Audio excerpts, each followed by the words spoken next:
اوكي ام دارين، اذا ممكن تشرحي لنا القصه. والله ما في. هو أنا تزوجت أحمد باسم حركة، وهو وعدني إنه يجيب لي تصريح زواج.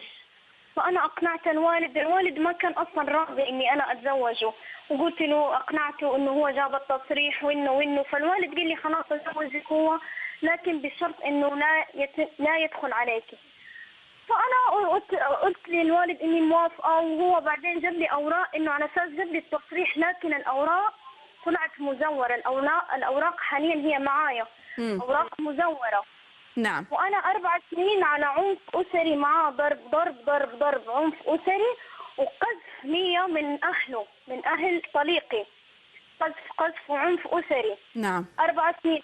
أنا 4 سنين زوجت الآدمي هذا. مرتين غيرت البيت بسبب إنه أبوه كان بيجي بيسوي لي فضايح في العمارة، وبنضطر إنه بنطلع من البيت. يبغوني أطلق، أهل زوجي ما يبغوني. وآخر شيء لما خلفت البنت صار العنف علي وعلى بنتي. وجيت أنا أخذت البنت وخرجت من عنده، شردت من عنده. هو كان جالس عند صاحبه، لكن هو لحقني للمدينة وجلس يسوي مشاكل، يبغى بنته يبغى بنته يبغى نعم. بنته. فأنا قلت له إنه خذ البنت، لكن بشرط إنك أنت تطلقني. فهو وافق، أخذ البنت وطلقني.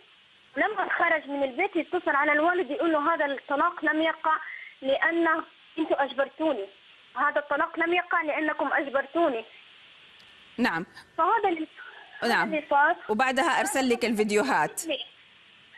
بدأ يهددني يقول لي إنه يا أما إنك أنت ترجعي، يا أما أنا حعذب البنت يعني. نعم. وأرسل لك هذه الفيديوهات عشان يوضح لك إنه نعم. يعني إنه هو فعلا بيعذبها وبيعنفها. طبعا نحن عرضنا بعض من الفيديوهات اللي أنت نشرتيها على حسابك في تويتر، وبتقولي إنه هو أرسل لك هي. طبعا نحن بنعتذر على هذه الفيديوهات كانت طبعا جدا عنيفة، لكن هذه القضية الأساسية اليوم في عند الكثير من الناس، وكان صعب نشرحها بلا ما نعرض الصور ونبين مدى العنف اللي في الصور. طيب نحن بنشكرك.